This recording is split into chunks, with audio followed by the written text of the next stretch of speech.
নমস্কার। কবিগুরু রবীন্দ্রনাথ ঠাকুরের লেখা কবিতা দামোদর শেঠ।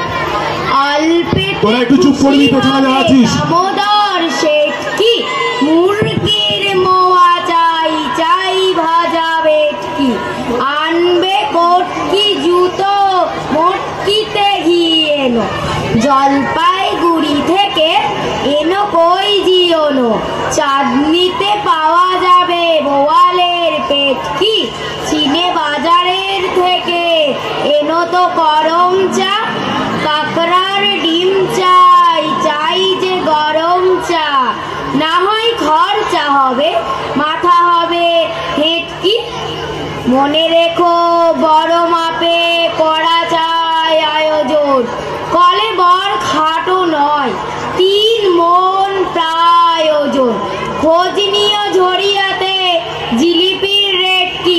নমস্কার।